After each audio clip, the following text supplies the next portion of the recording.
don't take psychedelics until you've educated yourself on psychedelics, because you're really playing with powerful, powerful medicine. And I really am I'm very pro psychedelic, but I'm also like just as much of a massive critic of the space of psychedelics, because I think it's just fundamentally important for people to have education before they get into them.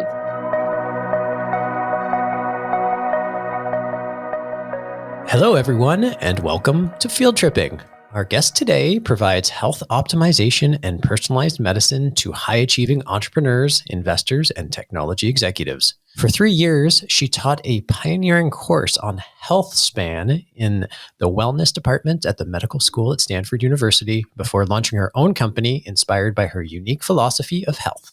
Since 2012, she has worked as an advisor or consultant to more than 50 companies in the digital health, consumer health, and biotechnology industries. Her name is Dr. Molly Maloof, and she is on the frontier of personalized medicine, digital health technologies, biofeedback-assisted lifestyle interventions, psychedelic medicine, and science-backed wellness products and services. Her new book, The Spark Factor, is available for pre-order now and comes out January 31st, 2023.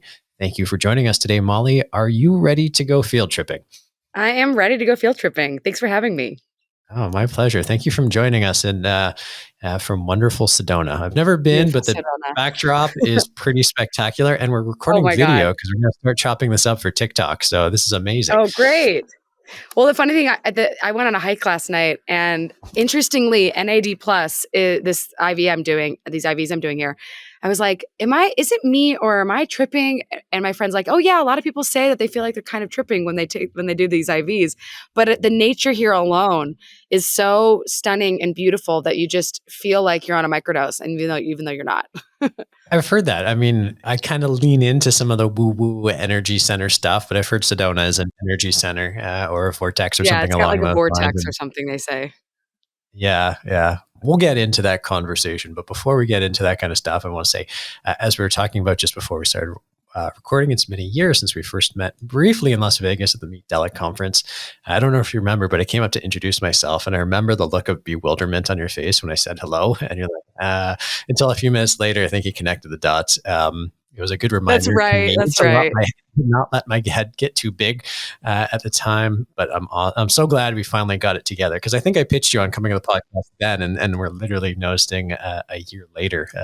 Yeah, I mean, it's funny. I definitely felt like the Delic conference was a little bit overwhelming, because we had just kind of come out of, it was 2021. People were just really starting to get back into conferences, and there were so many people. And I had given this keynote, and I was just like swarmed afterwards. And I realized that there was definitely a moment happening in psychedelics. Like that was really a special point in time where everybody was like, oh, this movement is happening full on. This is going to continue. This is the beginning of something that's going to just continue to explode. And I'm excited to see where your company's going and all the great things you guys are doing, and happy to talk to you about what I'm up to as well.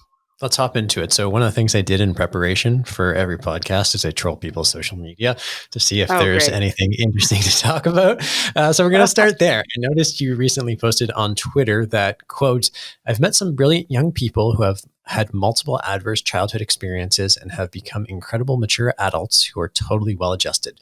They did the work and they overcame incredible pain. Humanity is capable of so much transformation. Clearly, you've never fasted and sat through a day of Yom Kippur services, today being Yom Kippur, because you'd know real pain if you had. So my first question is, as a biohacker, are you fasting today? And how long do you typically fast for, if that's part of your routine? Oh, so I got really into fasting in 2018, 2019. That was like, I was really trying to work on my fasting glucose. I was really trying to work on my metabolic flexibility. And I was seeing someone who was had lost a ton of weight with fasting. And I actually was on a podcast recently, and I was telling this story about how fasting for a few days in nature with a friend of mine who I thought I was on a date with actually contributed to a lot of sexual tension and a lot of energy that I was basically throwing out all these batteries that don't carry a charge. Your mitochondria, when you fast, you basically are throwing out like dysfunctional batteries, the batteries that just don't carry a charge. So that's mitophagy. So I had thrown out all these batteries that weren't carry charge. And then I ate really great California farm to table meals. over the course of this weekend. And then after I done like that, I think it was like 2.5 day fast. And then I did weightlifting, HIIT training, and sauna, which are like all big biohacks. And those actually are really good for what's called mitochondrial biogenesis, which is increasing the number of batteries that you have in your cells. And then I went to connect with my community. So I got totally plugged in. And I went home, and that night I was envisioning, wouldn't it be great if you could go to the doctor and instead of getting crappy medicine in a fluorescently lit room, you actually got a peak experience as medicine. And I had a full-on Kundalini awakening, like massive orgasmic experience. It was just the most ridiculous thing. And I was telling my friends, you guys will not believe what happened to me last night after this fast I did. And I have to say that, like, I think fasting played a major role in sort of like creating a totally new nervous system for me. I mean, this like sort of a lot of spiritual seekers have always been fasting. So there's definitely something to be said about the role of fasting in personal growth and development. And it's a big part of my book. I cut out a lot of the prolonged fasting stuff because I don't think everyone's really ready for that. But I do think that intermittent fasting is great. I usually fast around 12 to 14 hours a day, sometimes longer if I'm traveling. If I'm going across the ocean, I'll do longer fasts for jet lag prevention. So I do still fast, but I don't do as much as I used to in the past. But I think it played a major role in my personal growth and development. That's awesome. Thank you for sharing that, from personal development to orgasmic awareness. That's a great spectrum of things that can come out of A lot. a fast. I'm asking this out of personal curiosity, but like, how should you break a fast? I've read all sorts of different things, and because I do intermittent fasting most days, and today being Yom Kippur, even though I am far from a pious Jew, I Yeah. do a full day fast. And what's a good way to end a fast? I guess first I'll say I'm technically Jewish, but I'm definitely not a practicing Jew. And Okay. so I definitely like wish I knew more about which holidays were happening when, but I mostly am like a spectator participant when my friends invite me to Shabbat. But I will say that I do think it's really cool that like almost every religion in the world has some form of fasting, it says a lot about its role in our health and our lives. But how to break a fast? I mean, I've worn a glucose monitor off and on since 2014. And one of my areas of expertise is blood sugar monitoring. So I spent a long time monitoring my blood sugar.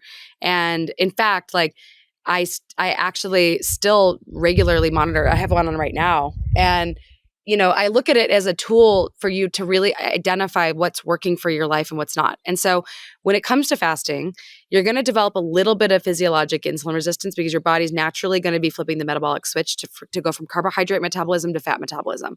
So when you do that, you are basically burning fats instead of carbs, which is great because that's good for your metabolic flexibility. But it can be problematic if you eat like pancakes or waffles or something. Like you don't want to break a fast with something that's higher carb because you're just going to spike your blood sugar. But you won't know what's happening unless you put a blood sugar monitor on and you actually see firsthand what's going on in your body. So this morning I had like one small little jar, like maybe like a cup serving size of a smoothie my friend made.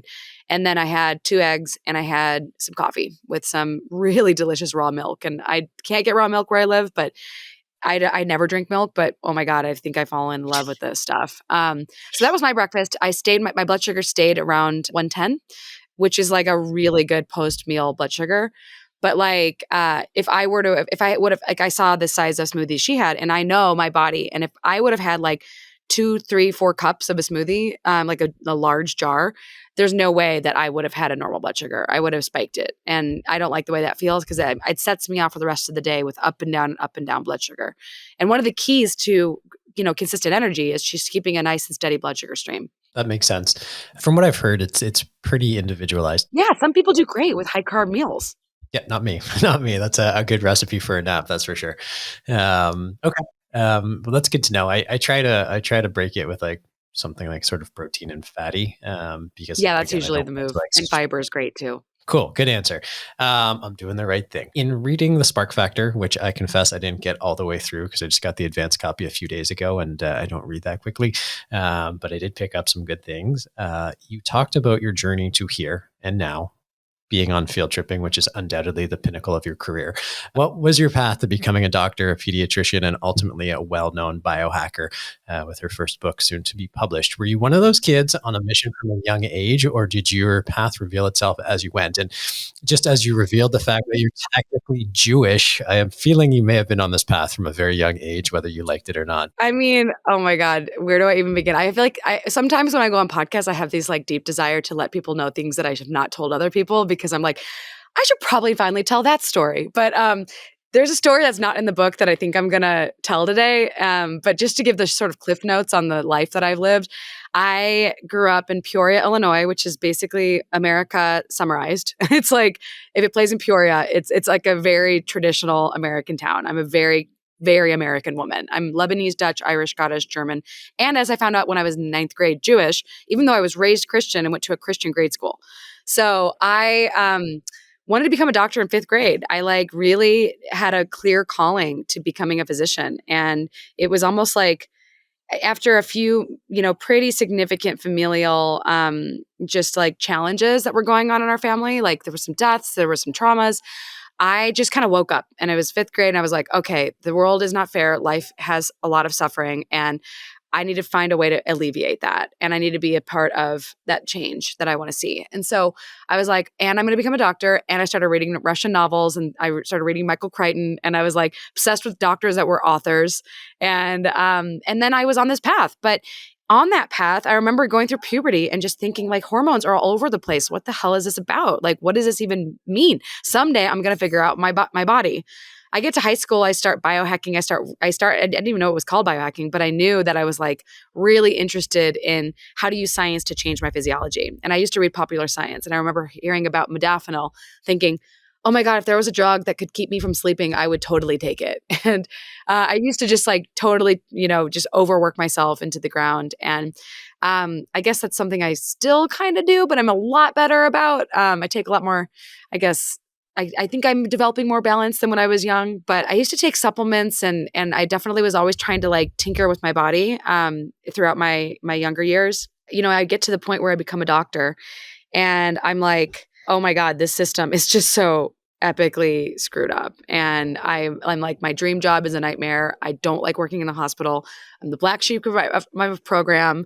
I'm definitely not getting the kind of treatment my other peers are getting. I'm constantly like, hey, why don't we change this about this system? And they're like, no, you're literally a resident. Your job is to keep your mouth shut and to do your work. And I was like, okay, so I'm not gonna really be able to change anything in the world if I work in this system, which is annoying.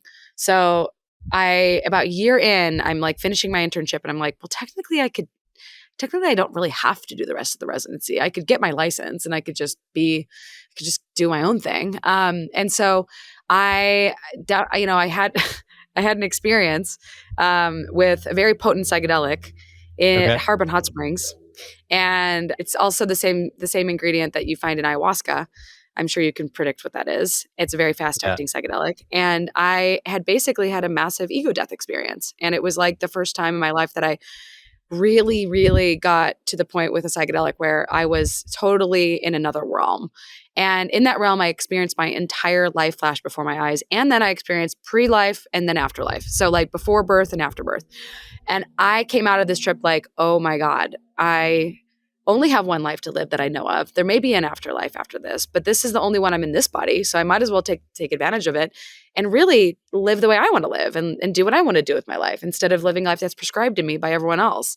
So I actually made a decision, which I don't recommend you do this after a psychedelic experience. I actually recommend to everyone who does psychedelics that you should really wait at least a month before you make a major life decision. But it was pretty clear to me that I needed to resign. So I resigned from my residency and ended up getting my license and then ended up starting my own practice and also starting to work with startups and starting to work as a basically doctor for hire for early stage companies that needed help with clinical strategy and product development and clinical research and scientific marketing. And that's where I cut my teeth in tech while I was working with executives, because there was a bunch of people who were thinking like, I want to run all these labs. I want to hack my body. How do I do that? I need some guidance. So I developed my practice around not just fixing sickness, but optimizing health. So a lot of what I do is personalized medical research, and people come to me with all sorts of weird problems that their doctors have told them, this is impossible. You're not going to be able to fix it. And I'm like, no, we're going to fix it and we're going to solve it. And I've, recently helped a patient with what was considered an incurable skin condition heal. And I'm the kind of doctor that just says, you can't lose hope. You have to have hope if you want to heal. And I'm also now a founder of a psychedelic company. And we could talk about that as well. But that was my main journey to becoming this doctor and what this book is largely about. I love that story, mostly because like it sounds like the doctor female version of my story in very, Really? very. Oh yeah, because like I was on the path to becoming a lawyer from a young age. Got there and I realized, hey, this sucks. And I was always kind of the black sheep of my law school and didn't fit in at my law firm and all that kind of stuff. And then kind of went to a very different path, not necessarily in advising companies on digital medical strategies and all that kind of stuff, because that was certainly not my forte, but in the very black sheep, like I'm doing this my own way. Kind of experience. And actually, it was super interesting that just this past weekend, so I don't know if you're aware, but we've been working on a documentary that we're showing the first private screening of, not screening, review session with a few people next Friday in today being October 5th. I know this episode won't come out for a little while, so we may have to edit this out, but I'm sharing the story. So we've been working on a documentary. Irvine Welsh, the author of Trainspotting, was recently in Toronto and saw our sizzle reel for it. So he's like, why don't we do 5-MeO DMT together?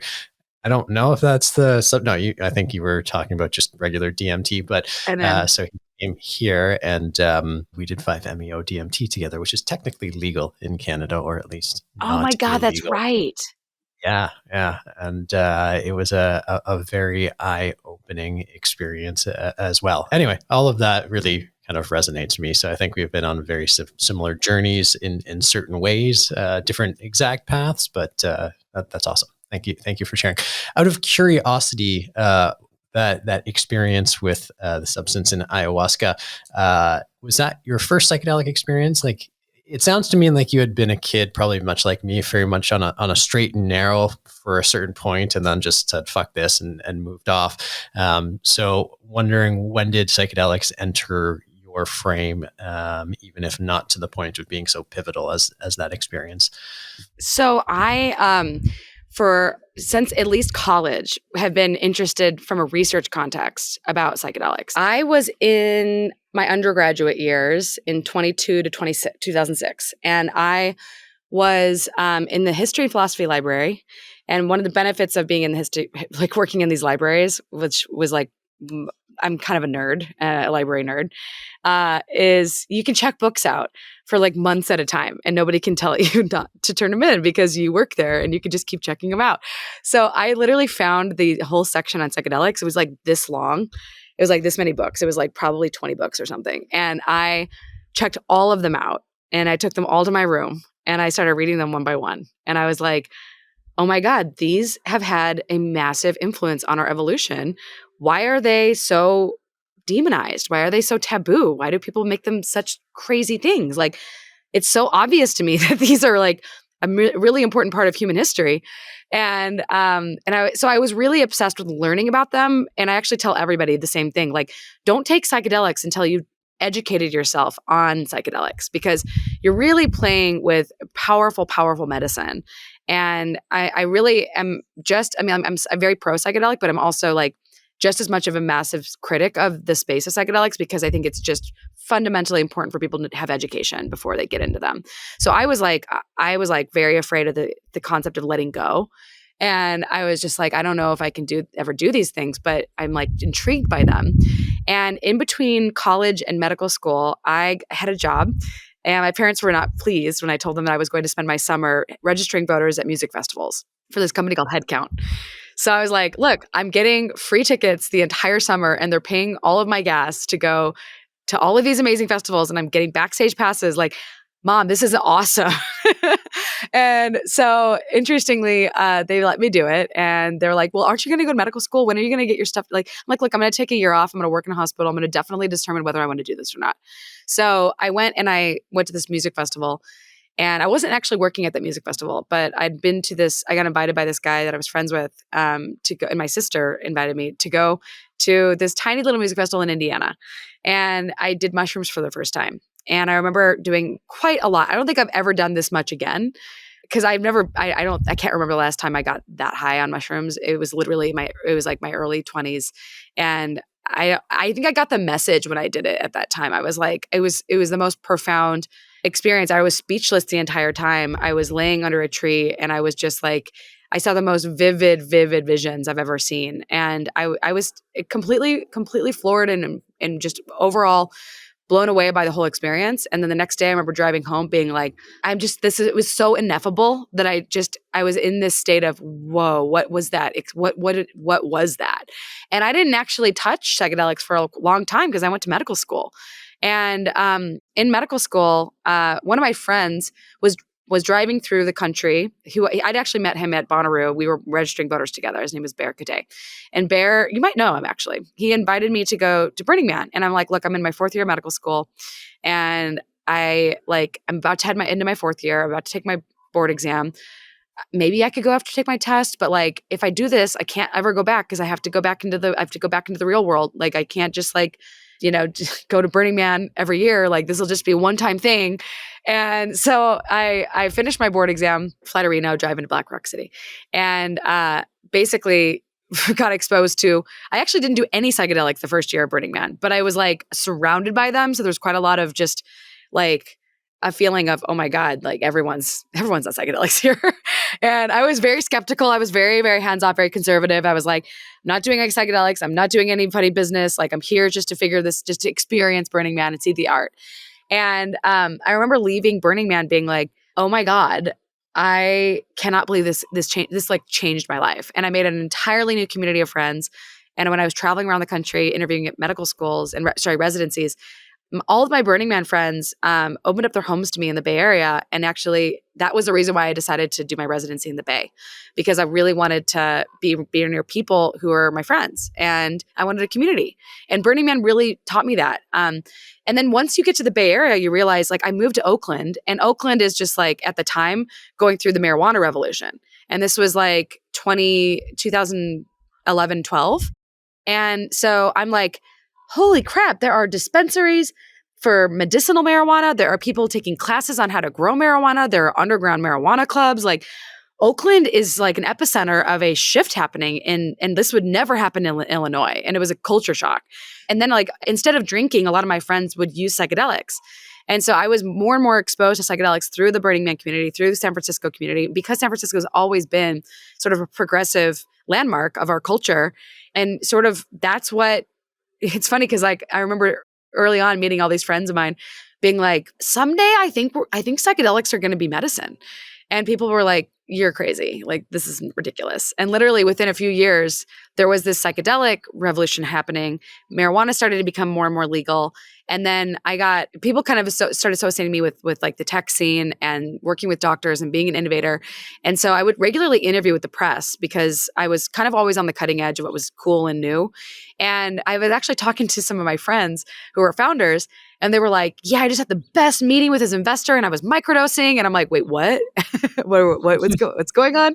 He's like, yeah, I microdose before I go to meetings. And I just like, I'm so in flow. And so funnily enough, there starts to be this sort of underground discussion of, oh my God, people are using microdosing to magnify their performance. And I was known as a doctor to amplify performance and improve, how people master their health during high stress situations. And so I for some reason got introduced to the Financial Times, and they interviewed me and put my face in this article about how Silicon Valley had rediscovered LSD through microdosing for performance enhancement. And I think 2017 was like a definite turning point where things were starting to really take off. But then it was the pandemic that really shot everything up. And in 2020, I'd say, I started the Psychedelic News Hour. And I basically started talking about psychedelics on the public forum of Clubhouse, because that was where everybody was located during, quarantines. And, Field Trip shows up, and Compass Pathways and Maps is starting to get a lot of traction. And before you know it, there's like a few hundred companies that have started. And it was 2021 when I started my company, which we can talk about. But that's really my journey. And it's a long answer, but I guess it's been a progressive evolution towards building out a psychedelic protocol in my practice. I did a small amount of ketamine assisted therapy for quite good number of clients during the pandemic who were suffering from PTSD and depression and just lots and lots of people were struggling with, major anxiety. And I found that sublingual ketamine in the protocol I designed that's like very long and intensive, like 38 pages. That's when I started realizing, oh my gosh, there's really an opportunity here to help people. So I could literally talk for days, but hopefully that answers your question. That's a great job. And thank you for mentioning Clubhouse. Remember Clubhouse? It was a Yeah, thing right? for a very brief moment in time. It's like And worth a few billion or something. for a very brief moment in Yeah. time. I don't even Yeah. know does anyone use Clubhouse anymore? I Well, it's have a no shame. I idea. built I like was 100,000 person like psychedelic club on the Clubhouse, and I can't get these people's contact information, which is Oh, quite right. annoying. Yeah. Are you still using Clubhouse? Like, do people still tune in? I think some people still use it, but we'll see. Cool. Well, thank you for sharing your story. I appreciate it. Did you go to Burning Man this year? I did for 3 days and Okay. How promptly was it? got COVID. Oh shit. Well, I came home with COVID, which is great. But I have to say it's the closest to physical hell on earth I've ever experienced. It was the hottest, driest, hellacious experience, like physical experience. But I saw 300 plus of my closest friends from the Bay Area and around the world. And the amount of love that I received from just friends and friends that feel like family was really profound. It made it worth the trip, but I just can't imagine going longer than 3 days. Honestly, it's just too crazy. It's It's like too Vegas. I much. can spend about 24 to 36 hours Oh in yeah. Vegas and I need to get the F out of there. Yeah, I really feel like Burning Man's like Vegas, and they should just make it at the end of September instead of the end of August, because it's just not healthy for people to be in 120-degree, weather without proper support. So, I obviously love Burning Man, but I don't go there for the art and the music anymore. I just go there for the people. So it's like my entire intention the entire time was to go there, and I also wanted to meet up with some of my investors. And I spoke at this camp called Playa Alchemist, so I gave a big talk about my company. And biohacking community inside a giant pyramid. So I was I hate to admit this publicly, but I'm like, Burning Man was a work trip this year with like a bunch of connection with friends. But it was really just my main intention was to see people that I love. I can't wait till the IRS audits you and says like, what's this write-off for psychedelic drugs? Is this a Oh no, legitimate no, write-off? no psychedelic. I actually really did not partake a lot this year. It was not my goal. And honestly, I think a lot of people probably experienced some side effects from the conditions. Like it was actually the least amount of partying I've done at Burning Man, which is interesting. So, yeah. Actually, I want to circle back to something you said earlier, and it's actually the reason I mentioned the experience with Irvin Welsh, and then I totally lost my train of thought, as happens way too often these days. One of the consequences of being in your 40s, I suppose, which I don't know. We've was all been through a lot last 3 it's true. years. You sure My have, memory yeah. is not the same as it was before the pandemic. I mean, I think a lot, and actually 70, I pulled my Instagram and 70% of my followers had said the same thing. So I Interesting. really feel like everyone's feeling the memory issues. Yeah, you're probably right. I think actually one of my questions I want to ask you is like about COVID and longevity, but we'll come to that after Sure. we talk about the spark factor. After we talk about my kind of next question, which is one of the realizations that came out of my experience with 5-MeO DMT with Irvin Welsh was this realization that you said in the context of your clients, which is clients come to you with intractable problems and they say that, medical community says there's nothing you can do. And you say like, no, there's something we can do. And one of the things that came out of this experience for me is that's how I've always kind of lived my life, which is like, I don't let the negative outcomes happen. And I will continue to live my entire life to make sure whatever negative thing I'm worried about, it doesn't play out. And I've always been in this hyper vigilant state for myself, for my family, for my kids, for my mom, and it's truly exhausting. And it was a really profound awareness. I had always been somewhat cognizant of it, but it just went so much deeper in terms of an embodied awareness of just how much I take on and how I don't let myself feel emotions. Like what came out from that experience was a intense feeling of grief, which I don't let myself feel because I'm like, I'm not going to let a world occur in which I have to feel grief, and therefore I don't have to feel grief here. And my question to you is, do you understand that? It sounds like you do, but do you ever find that you take that on with your clients, which is almost take on that hypervigilance, being like, we're not going to let this, and then you get fully consumed by that, either for your clients or for yourself? I guess what I'll start saying is there was this meme that was going around on Instagram like a week ago or so. And it was like, if you're a Jewish person living today, you basically are neurotic because those are the genes that survived. Yeah. And I kind of love that because it kind of is like, well, the people who weren't neurotic probably didn't care enough to like do anything when things were really bad during the Holocaust, and like they like I know that my ancestors came over during the war and were like, okay, so we're just not Jewish anymore. We're just going to be Protestant. Like we're going to change our names and we're just going to all become Protestant and whatever. And so I think there's a sort of genetic sort of neuroticism in people with Jewish lineage that is like potentially protective because it can make you more alert to what's dangerous in your environment so you can protect yourself, right? And like I've been doing quite a lot of research and I'm actually going through a training for trauma right now, specifically because I believe that trauma is like unprocessed fear and emotions that we actually need to, that kind of gets stuck in our body as malware. And it's like your brain is still reacting to a past experience as though it's present. And when you look at it that way, you're like, oh, so like, how do I process that memory? And how do I reprogram that memory? And how do I be able to experience that memory without being triggered? And that's really when you know you've healed from a lot of trauma, is when you're no longer reactive to things that activate you, especially related to the things that traumatized you. And not everybody has big T trauma, but lots of people do, specifically people who seek psychedelic medicine. And one of the powerful facets of psychedelic medicine is the ability to go into those memories and to be able to reprogram them from a state of love and connection. And I mean, whenever I've experienced 5-MeO, it's always been this message: God is love. Like, oh my God, that is so profound. So at the same time, am I immune to things that trigger and activate me? Absolutely not. There are people in the world that are psychopaths, and there are people in the world that are just bad people. And you don't really realize it until it becomes obvious that they're not on your side and they don't want to help you. And so we have to have these systems that activate our nervous system so that we can get out of danger, right? Like that's necessary. But the problem is when those systems end up consistently causing us to react to reality in a way that we don't want to behave. So a lot of what I do nowadays is really work with coaches to focus on how do I reformat these patterns and these triggers and these memories. And I think this is a big piece of what psychedelic medicine can bring to the table, is the protocol plus the medicine is really the real, like, that's where you get the best outcomes. So I mean, it's funny. I have a totally different perspective on health and medicine now than I had even 10 years ago. And a lot of that's based on this very old idea that a lot of people have written about multiple times. And that's that the internal state of your body determines the external reality you live in. And so it's just an incredible daily practice of listening and watching my thoughts and noticing how I'm thinking and noticing how that's making me feel. And then actively trying to shift how I feel so that I can change the way that my reality expresses itself and manifests.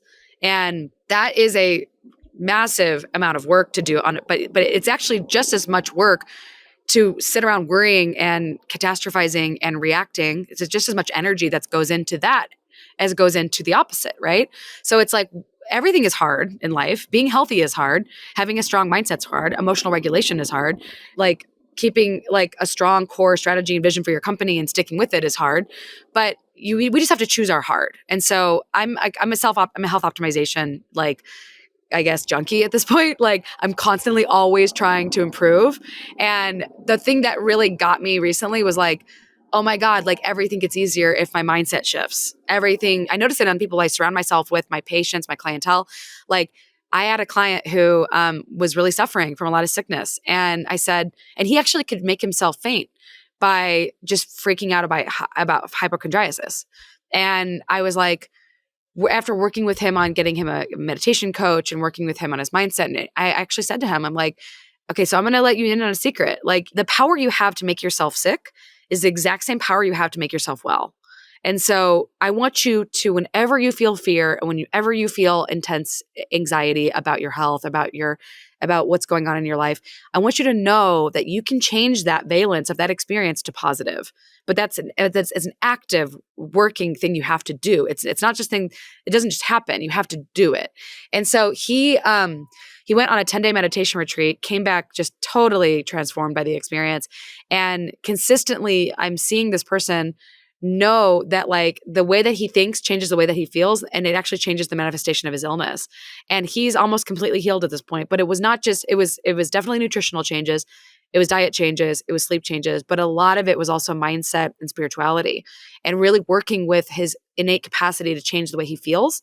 And this is not something we teach children. This is not something that we were taught in schools. And it's also, I think, greatly aided by psychedelic medicine.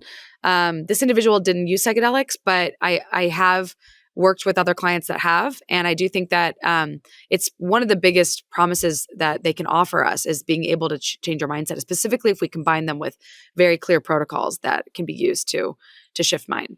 Totally agree. I talk quite regularly. Actually, I was just on the podcast recently with a fellow Austinite. You say Austinite? I don't know how you refer to people who live in Austin. Tucker Max. And he was talking he's about, great. he's amazing. And I'm actually going to be in Austin next week, and I'm going to be hanging out with him. I don't know if you're going to be in town, but if I'm you around. are, let me know. Yeah. Cool. I'll shoot you a note. Not everybody on the podcast needs to hear us making plans, but he said like there's two elements to the journey through psychedelics, which is like the emotional release and then the reprogramming, right? And certainly during the experience, based on all the tears and snot that comes out of me, there's a lot of emotional release. But the reprogramming, I mean, people talk about integration, but it's not really clear what is integration. And I think about integration as a lifelong process, which is going to be more proactive and more passive more proactive and more passive at various times. But one of the things you said that I think is really powerful is our thoughts affect our emotions, but to change our thoughts, we actually need to change our emotions, right? It's a bifurcated system. You can't think yourself into happiness, right? You can only feel yourself into happiness. The way that I kind of see it, it's like, you have to kind of position yourself, okay, where am I? What am I feeling right now in my body? And like, there's a great book called Power versus Force by this psychiatrist, David Hawkins, he had a spiritual awakening after he had a near-death experience. And he basically has this whole scale of like consciousness from like shame and guilt and fear at the very bottom to like joy, peace, and love at the top and enlightenment. And so I know what it feels like to feel fear, and I feel it in my neck and my upper back, and it's tension and it's tight and it hurts and it really can cause physical pain. And so like, I do think that like the thing that's beautiful about psychedelics is that it can do a lot of fear resetting for you if you do it properly and you're in a safe location it's good to have a centered mindset going into a psychedelic experience, but you want to be in a location where you feel completely safe and you want to feel surrounded by love and people that care about you and people that you trust. That to me is like the set and setting is just undeniably fundamental to a good outcome. But you have to be able to be okay with whatever comes up and to be able to like surrender to whatever experience, no matter if it's positive or negative, like know that you're going to get the medicine you need.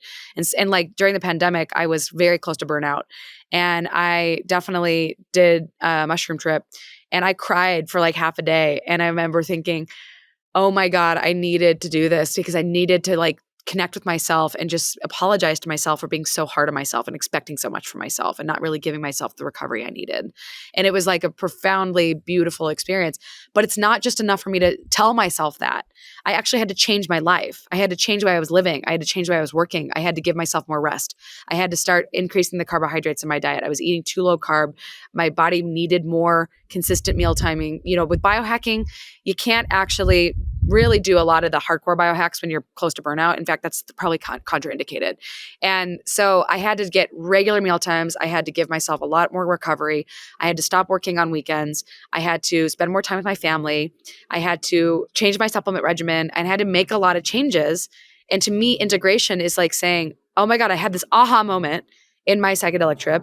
What am I going to do about that? What is going to change about my life? What needs to change? And so I actually regularly keep track of aha moments, big insights, advice from friends that are practitioners, that are spiritual experts, that are psychologists. And I'm always taking in all of this information. And then every full moon and new moon, I set very clear intentions. Okay, what am I going to work on over the next 2 weeks to improve myself, to develop, to make these changes that I know I need to make in order to become a healthier, happier human. And sometimes it's like the last month was, I need to recover from COVID. I need to get back into my energetic, highest energy state. I need to implement some real physical health changes. But I also was like, in order for me to accomplish all the things that I need to accomplish this year, I need to find more balance. I need to find more harmony. There were some relationships that were no longer serving me that I needed to say goodbye to. And I needed to realize that I needed to surround myself more with the people who make me feel good and really make me feel safe and nourished. That is what integration is about. It's like, it's transforming the things that you learn in your experiences and making them come into fruition through your day-to-day life, lived life experience.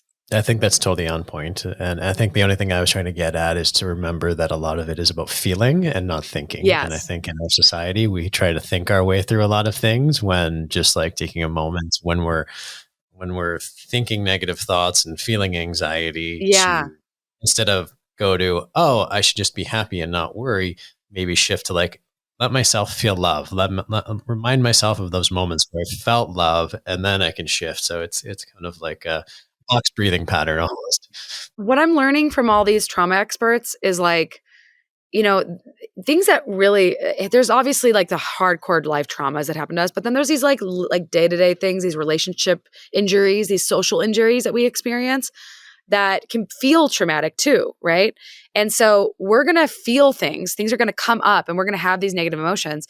But one of the worst things that we can do is not feel them fully. So one of the things that this company called Mindlight, they do is they really teach you to actually feel all of the pain, feel it all, and like really, really feel it. This is actually in this great book by David Hawkins, also called Letting Go. And you go into the negative emotion, and you actually let yourself feel the full expression of it, like the full intensity of it, the full amount of anger, the full amount of grief, the full amount of sadness. And then you just like actually go through the process of what's called letting go. You say, okay, I'm going to feel everything, and I'm just going to let it go. And then you actively afterwards are like, well, now I'm going to actively work on feeling joy. I'm going to do things that create more joy. I was like, what I'm doing a lot of is working a lot. And what I'm not doing a lot of is enough play. Like even at Burning Man this year, I like definitely was not, I was like mostly, I felt like I was kind of like on for work reasons. And it was like, okay, I didn't actually play enough. And so in a week, I'm actually going to Austin City Limits next weekend, which I love music festivals. And then the weekend after, I'm going to an adult summer camp. Because I was like, if I want to feel more joy, then I need to play like a child. Because you know what playing like a child makes you feel is joy. And so sometimes it's actually embodying the emotion through activity and like getting into our bodies that can actually help us feel differently. When I was in the worst of COVID, I was like, oh my God, if I'm laying in bed for a week, I'm just going to be stagnant. I need to get out of my bed, and I need to go and do something. So I went and got ozone, and I was like, okay, this is great. I just getting out of my house and getting ozone treatments, like this is good. But I was also noticing that through the COVID experience, I was starting to have some fears come up. I was like, what if I get long COVID? And I was researching COVID. I'm like, oh my God, a lot of people who have COVID end up with like psychological problems, psychiatric problems afterwards. They end up with like chronic fatigue. And I'm like, and I know so much about viruses and chronic fatigue. And I'm like, oh my God, what if I end up with chronic COVID? So I was doing a lot of fear looping. And I was like, you know what? I'm not going to let myself feel this way.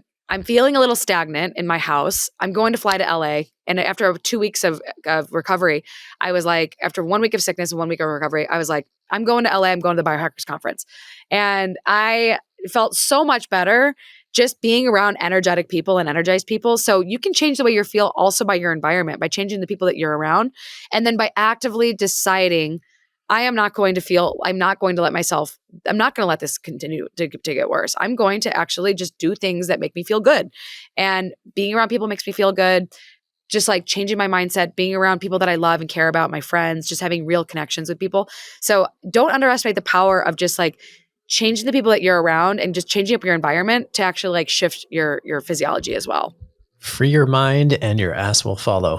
George Clinton. No, I think that's really totally on point. I remember at one point in my life, probably the most depressed I've ever felt. It was when I was articling to become a lawyer, and I hated my life. And I had this realization that a lot of happiness just comes from feeling like you're making progress towards your goals, regardless of whether you achieve them. And so just taking a step in the right direction, whatever it may be, being like, I need to get out of my house. I want to play in a band again. I don't want to be a lawyer or a doctor. I don't need to get there, but as long as I'm taking steps towards it, there's a lot of happiness in that as well. So I appreciate those insights. Thank you for sharing. I had a question about psychedelics and love and connection, but maybe we'll come to that after. Let's talk about your book. What inspired you to write The Spark Factor? Funnily enough, I'm in the Bay Area, and I've developed a reputation as like a doctor who knows a lot about innovation and a lot about health. And I got asked to teach at Stanford, and I was like, oh my God, really? Like, Stanford University wants me to teach a course on health? I was actually totally blown away. And it was a very vindicating moment for me, having left my residency and gone to only publicly educated from, from high school to college. It was in medical school, was all public education.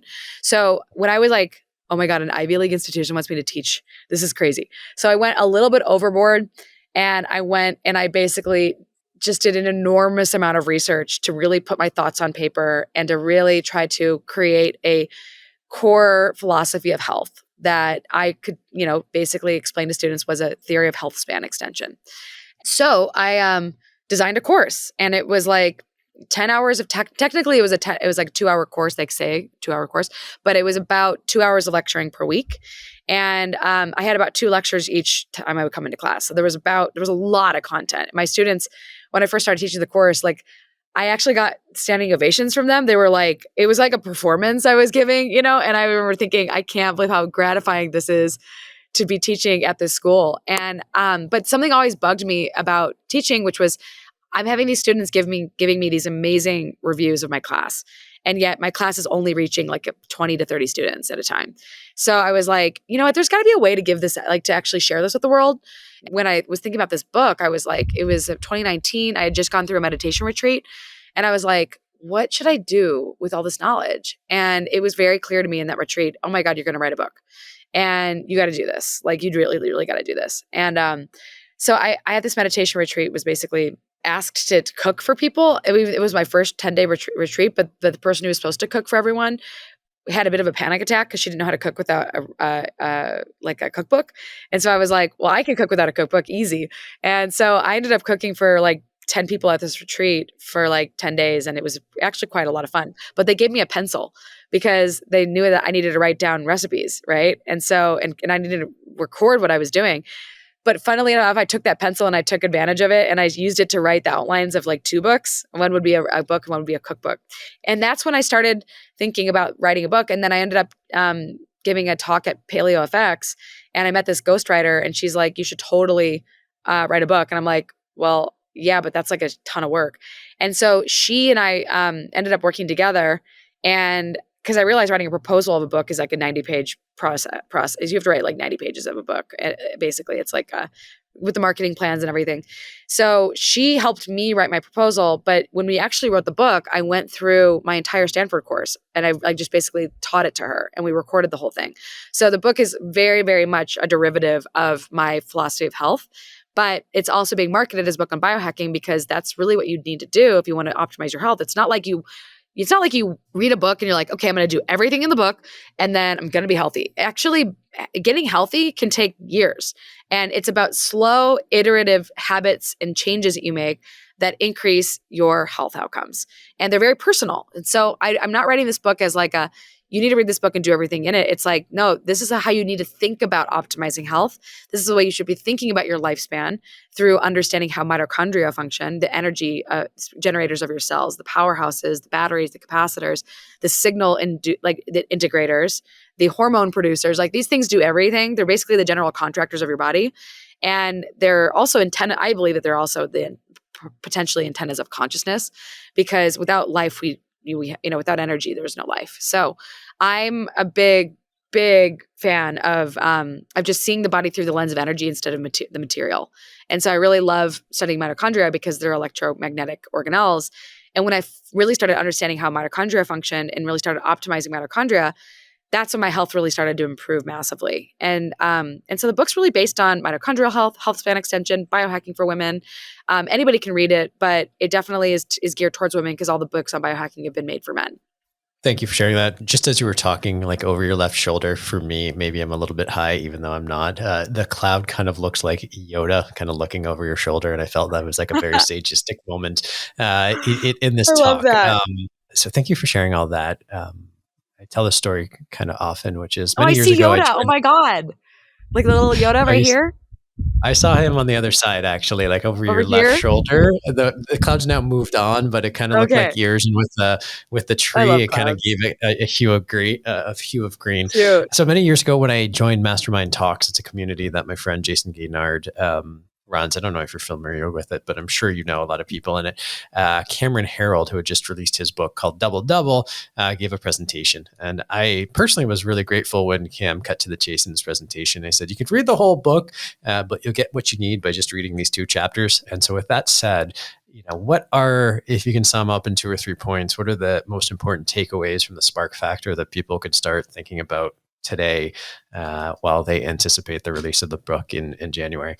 So I would say that your energy production of your body is really dependent on how you feed yourself and fuel your cells, how you and whether or not what you're eating is breaking your mitochondria or actually nourishing them, right? So a polyphenol micronutrient rich diet that has balanced macronutrients that's not spiking your blood sugar is going to be much better for you than eating packaged processed ultra processed foods, a western diet that's high fat, high carb, and basically high in refined carbohydrates and sugar, high in fried vegetable oils, and high in confined animal operation meat. So, like, that's the big piece of the nutrition puzzle, as well as talking a lot about the microbiome. Now, so there's metabolism, which is like how we actually charge the cells. And then there's movement, which is how we send the signal to make more batteries.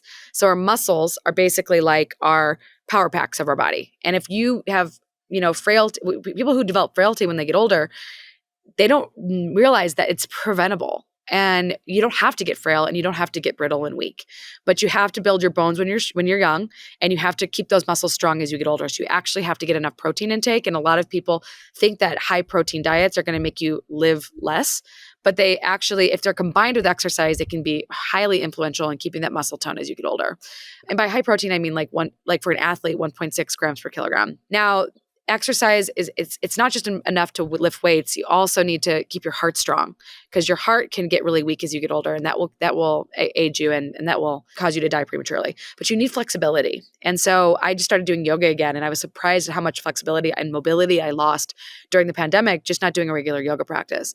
But the other piece of the puzzle is really talking about stress and resilience. Like, stress drains our batteries, and trauma particularly causes consistent battery drain, because we're in this hypervigilant, hyperreactive state that wastes a lot of energy.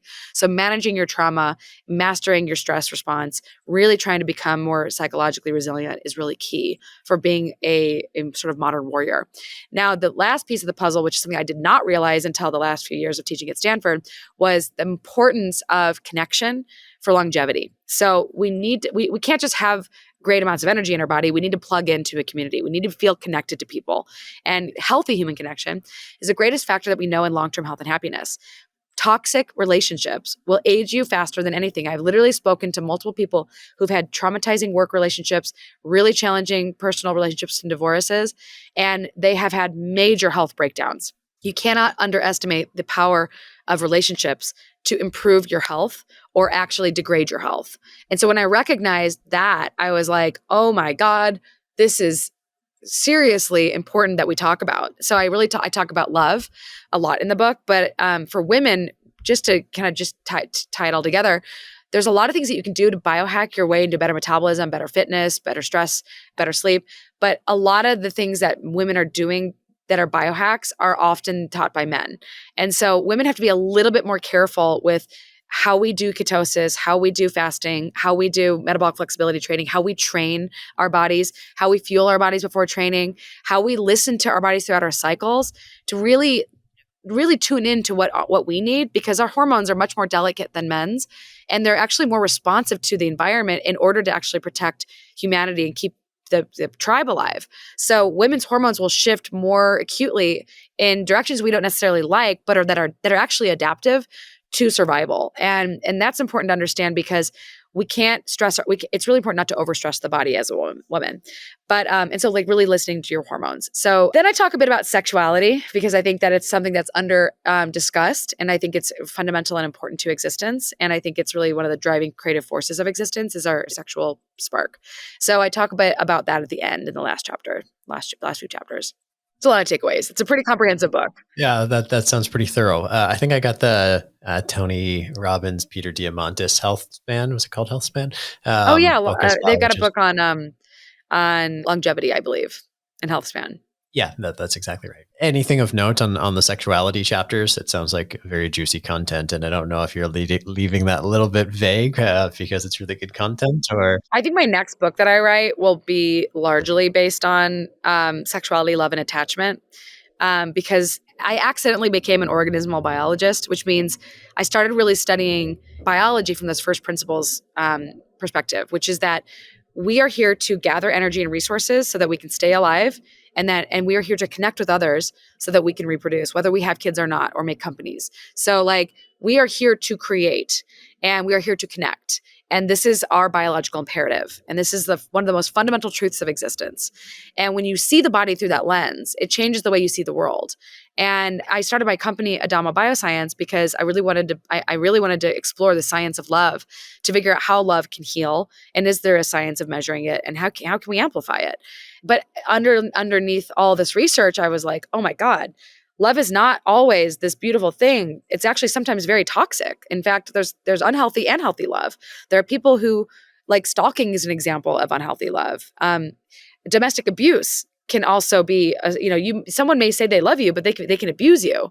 And so it's really interesting when you start looking at love with this deeper complexity, you realize that like when it's really healthy and nourishing, we can have these incredible experiences with others.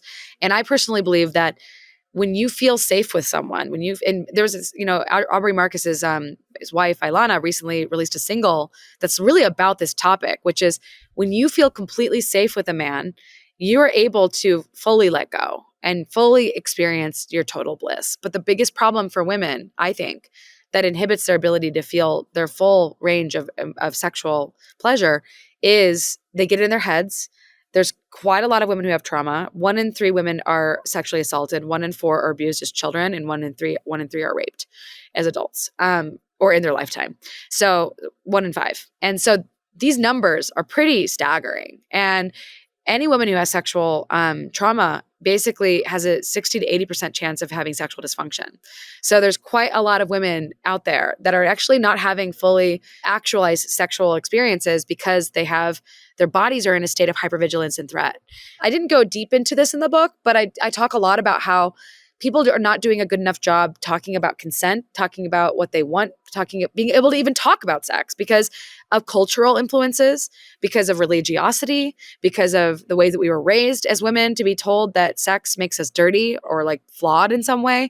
There's a massive pleasure like discrepancy between men and women, specifically because women are told they're not supposed to have healthy sex lives, because if they do, then they are, basically labeled, in derogatory terms. Whereas a man is told that if he doesn't have a very healthy sex life, that he is somehow deficient. And so now we have this imbalance of men and women, men feeling like they're undersexed, women feeling like they're not allowed to have sex. And I really think that and I'm just going to state this publicly, like it is time for us to have a sexual revolution again, because the psychedelic revolution happened in the 60s, so did the sexual revolution. The problem back then was that everything was pure chaos. We have an opportunity to bring structure into the psychedelic space, and we have an opportunity to bring safety, trust, and love into sexuality, and giving people not crappy sex, which is what most sex therapy today basically just takes you from having unsatisfactory sex to like generally having okay sex. But what I'm interested in doing is how do we get people to have like extraordinary sex? And I think psychedelics can be an incredible tool for helping people heal sexual trauma and heal like cultural traumas and heal the shame and the blame and the guilt that they have associated with sex. So I'm going to be running research studies demonstrating that psychedelics taken in a sexual context can transform sexual function. Kind of leading into my company, but the sex chapter of the book is really kind of like a preview to that. Very cool. Thank you for sharing that. There's so much in there. I mean, So much of that, and anybody who listens to the podcast will probably have heard me talk about the notion of chauvinism, not how we mostly traditionally define it, but as like the imbalance of the masculine and feminine, chauvinism turning men into performance objects and women into sex objects. And I think it's a super important conversation. I'm also a big believer of what you said, which is I hate that this conversation about psychedelics is rooted and based in mental health. It's so much more than that. That I want it in many ways to leave the clinic, to leave the lab, so we can have an age of Aquarius 2.0, so we can have the conversations about the cultural and social changes that need to go along with it to really make a difference in this. So you hit on so many things that I'm very passionate about. I mean, the one thing I think that we all need to recognize is that psychedelics have been used for human connection for a long time. And they've been used to help people come together through ritualistic context to connect. And I actually gave a talk at Delic on the history of psychedelic aphrodisiacs. Almost every psychedelic is an aphrodisiac if used in an aphrodisiacal context. So not everyone sees it that way because not everyone's connected to their sexual source energy. But I do think that they can be profound tools for helping resolve relationship conflicts, for helping enhance sexual function. But it's so fundamentally important that we bring science to this space, because we need to understand that they're a double-edged sword.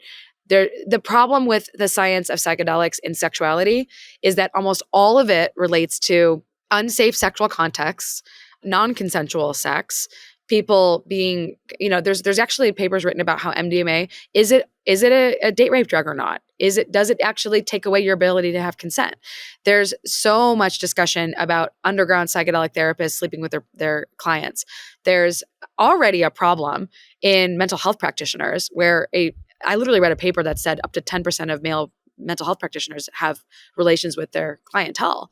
If that is true, then we have a much bigger discussion to be had about society and the way that we even talk about sex. Because, I think that there is problems with the way that psychedelics and drugs are used within a sexual context. There's also a problem that we don't have healthy examples of how to use them in a way that is safe, that is consensual, that is life affirming, that is life enhancing, that is potentially deeply healing. And I want to show that that's possible because there's a massive paucity of literature. And I spoke to there's researchers at Imperial College yesterday, and they presented a poster at this conference basically showing that if you take psilocybin against SSRIs for depression, they are quite good at managing depression, but they don't affect sexual function. They enhance it in healthy normals and in people who have depression. So my job is to figure out how do we turn this into something that is a protocol that can be taught, that can be instructed for couples to go through, and potentially someday creating protocols for individuals to go through on their own to connect with themselves, to help heal. And I think this is basically the space I want to pioneer, because it turns out sex therapy today, this is crazy. Almost all mainstream sex therapies that are used by sex therapists do not involve any sex at all. They actually are completely psychological based therapies, CBT, mindfulness based therapy, sensate therapy. Sensate therapy does involve physical touch, but it doesn't involve sex. And some of the more newer versions, they're all about just taking sex off the table, which I'm it's kind of like going to a trainer and being we're taking exercise off the table. I do think that if you're going to go through sex therapy, you should be having sex with your partner. And it's interesting that I do think that these are fairly effective at actually resolving distress around sexual dysfunction. Because if you go through CBT and MBT, you are going to have less distress. If you go and have sex with your partner and you're nervous because regularly having sex, you don't want it, having sensate therapy is going to take off some of that distress, but it's not going to give you ecstatically great, blissful sex. It's going to give you average sex. So my theory is that we need to redesign the entire protocols. We need to teach people how to have great sex. And I don't personally subscribe to a lot of the Tantra community belief systems. There's quite a lot of problems with a lot of these underground tantric mystery schools that people are engaging in. There's a lot of issues with consent. And I think we have a major opportunity to start a sexual revolution around psychedelics that actually brings more safety, more trust, more love, and gives people an ethical framework to think through. Because right now people are kind of flying blind and it's not ending well. That's really fucking cool. Pun not intended, but actually, I guess an appropriate pun, no less. That's amazing. And so is that the focus of the work you're doing at Adamo? Adamo, how do you pronounce it? Adamo. So for the Adamo Adamo. Bioscience, I started as a drug company, and I do Okay. have a love drug that's got a provisional. But I got to the point where I was like, the drug I'm working with is just, it's a little too complex for the American market. It might be commercializable in like Brazil, but combination drugs just aren't going to go through, like triple combination drugs just aren't going to go through the FDA here. So what I want to do is I want to basically do research on entactogen based sex therapy, but I also am designing protocols that can be used with existing psychedelics that are available now, which is ketamine. It's something that I'd love to have a longer conversation with you offline. But I really think that our job, like the one thing I realized when I was getting stuck with the psychedelic pharmaceutical path was like just the magnitude of how long it's going to take to get a drug approved. And I had a bit of an existential crisis in Antarctica because I was watching the ice caps melt and I was just like, oh, Jesus Christ, we're so fucked. And I was like, I can't work on a project that's going to take 20 years. I got to do something that can help people now. So I realized if I develop the protocol alone will be beneficial, but the protocol with the science of the psychedelic medicine will be transformative. And so that's what I'm really focusing on now is the protocol development and developing a drug agnostic path. Have you read Recapture the Rapture by Jamie Wheal? Yeah, yeah. So someone told me literally yesterday to look at his study he designed. So I'm friends with Jamie, and I'm going to be following up with him on this. I mean, I've read most of the book. I haven't finished it yet, but I think it's pretty insightful. I think there's a lot of good thinking that goes into all of that. God, there's so much here, but like that's such a good place to like end on such a positive note that I don't know if I want to. Actually, I'm going to go to this question, which is shifting gears a little bit. I had a whole bunch of questions. I'll just kind of frame them and maybe you can touch on them, but we don't necessarily have to go too deep, which is I'm call it a biohacker enthusiast. In many ways, I'm wearing an Apple Watch. I had a Whoop strap. I have a Lumen, and I follow a lot of this stuff. You know, I followed like Dave Asprey for a while until I think he went off a little bit of the deep end on certain things. And one of the things I find that like I kind of got stuck on is creating more anxiety than benefit. Being like, oh, can I do? Is this okay? Is this not okay? Like you talked about, like industrial meats. It's like, well, carbs, industrial, like it becomes impossible, and it can also increase like the anxiety, especially as we move Right. more to a kind of digital conversation. So I'm pivoting it from there to something else, but it kind of straddles, which is in your book, you talk about and you use the line ancient genetics and modern bodies. And I found that line really interesting. Last week, we had an author, David Sachs, on the podcast talking about his new book, which is called The Future is Analog, which is an exhortation to question whether we want this actual digital utopian future that we seem on the inevitable crash course towards. And so the question I wrote here is, if you could wave your magic wand, what would you change in our society? So like the insights, the awareness, the tools, all that kind of stuff to make sure we're doing a better job of, living with our ancient genetics and in our modern bodies. And What yeah, would I change? yeah. And it's kind of like, it also goes back to the question of like, you talk about optimizing, and in some ways it sounds great. On the other hand, it seems like a relentless pursuit of chasing something that is an indefinable goal. And it's one of the things I kind of struggle with. Well, you need to have definable goals. You really need definable goals. And that is something that most people don't have. And so definable goals is key. But all of them, 80% of diseases that we see are preventable in America. And almost all of them are metabolic in nature. And they're very much tied to our lifestyles that are out of sync with our ancient genetics. So there's like two ways to deal with this right now. One way is like, you could just move to a place in the world where it's easy to be healthy. And if you look at Singapore, if you look at Costa Rica, if you look at Europe, a lot of these countries have literally there's a lot of thoughtful people who've actually really thoughtfully designed, urban planning to enable people to move and walk all day long. And everyone's like, oh my God, I went to Europe and I lost 10 pounds. Well, you also walk 10 miles a day, right? So we don't make it easier for people to move in America. And as a result, everyone's driving everywhere. So if there's one thing I would change is I would just change the way that we should be able to create passive opportunities for health. And we are living in a deeply toxic food environment. It's toxic because unlike in European countries where there's local economies of food production, we have a massive countrywide national economy of food production. And as a result of this food system, people are getting sicker and sicker and sicker because this food system is actually poisonous. So unfortunately, like in order to be really well in America, you actually have to be very different than the average person. You really do. You really cannot eat the food here. It's not nourishing. And as someone who also during the pandemic kind of got a little bit fatigued with health optimization, because like when you're in a total survival mode, you're like, yeah, I can't do everything that I'm trying to do. Now, I did consistently exercise, but I definitely let my diet slip a bit because I was like living in the Midwest. There wasn't the same amount of food that I would like to eat, like in California. California just has by far the best food environment. Spent some time in Florida. I would go to the farmers markets. All the farmers markets in other cities just are very lackluster compared to what you see in California. So you're not really able to get the quality that you want, but you can get certain things that are quite good. And so I experienced what it was like to just stop doing all the things that I do to optimize my health. And aside from like exercise and do my best to eat well in different environments, but I noticed my labs changed. I gained 10 pounds. I definitely didn't feel as good waking up. Like I just really noticed that my body wasn't in top form. And so having moved to Austin and gotten more settled, and I was a nomad for 2.5 years, so I really wasn't able to maintain all the things that I was doing in my book. I was like, well, if I'm going to try to promote this book, I should really go back and do all the practices that I know are healthy. So I started wearing my wearables. I started looking at my movement. Wasn't moving enough. I started looking at, I was definitely going to the gym, but I wasn't getting enough NEAT. I wasn't getting enough regular exercise. Sorry, what's NEAT? Non-exercise activity thermogenesis. It's all the movement you get when you're not exercising. And there was a particularly hot summer. It was about 100 degrees a day every day. So it wasn't easy to move outside.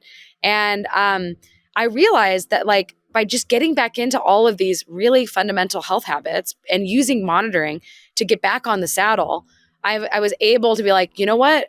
I actually am eating too much sugar again. I'd really been off sugar for years, but I got back on it during the pandemic a little bit here and there, and it was showing up on my blood sugar monitor. And I was like, you know what? Like, I don't actually need that in my diet. Like, what am I doing? Like, this is not in accordance to my highest standards, my highest health standards. And so I don't look at these things as like, you don't have to do them all day, every day, all the time.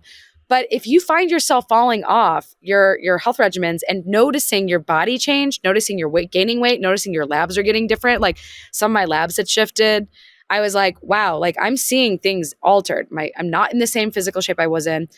And so I just started doing all the things that I recommended in my book, and I lost weight. I got in better shape. I started, my labs literally have never looked better. And it was one of those things where I know that I don't want to get chronic disease when I'm older. I know that my parents both have high blood pressure and high cholesterol.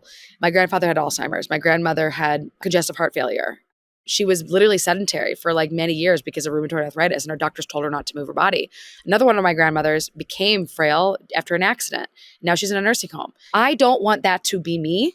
And as much as it's a pain in the ass to have to wear these wearables and monitor how much I move and make sure that I'm doing all these things, I'd rather do the hard work now than wake up in my 60s and like 70s, 80s, and actually have less life to be lived. Because I don't think we don't have to age the way our parents have aged. We don't actually have to age the way our grandparents have aged. Like, this doesn't have to be our destiny. But we are the first generation who's had the opportunity to actually have data to drive better decisions. So a lot of what this book is about is like, use data to change your health, but don't be so married to your data that you become orthorexic. And you don't want to develop orthorexia is like when people will binge and then they'll go fast, right? And like, that's not healthy. Like, you want to develop a strong relationship to food, but you also need to recognize that like, if there's one thing that you want to biohack, it's your relationship quality. It's like, work on your relationships, like your stress levels will go down, your blood sugar will be more stable. Like, use your friendships to engage in healthy eating activities, throw potlucks where everyone brings a healthy dish, go and do group sports activities, like use your socialization to drive a lot of your health practices. And that will actually lead to better outcomes than just focusing on being perfect on your wearables. Like, they're useful, but also don't forget about the things that are obviously like tied to better health, which is, if you look at these blue zones, people are spending time with their friends. They're walking around all day long. They're eating, but they're walking after meals. They're doing the simple things at work. And don't forget about those simple things. On that note, I'm going to go walk my dog. Great. Thank you, Molly. It's been really great. I'm glad we finally made this happen. Super insightful, super engaging conversation. So I strongly implore you to go back to appreciating the amazing environment sitting right over your shoulders. And look forward. I'll send you a note. I have a pretty packed schedule next week when I'm in Austin, but hopefully we can find some time to connect. Cool. Well, if you have any meetings that need an extra person, let me know. I will for sure. Awesome. All right, cool.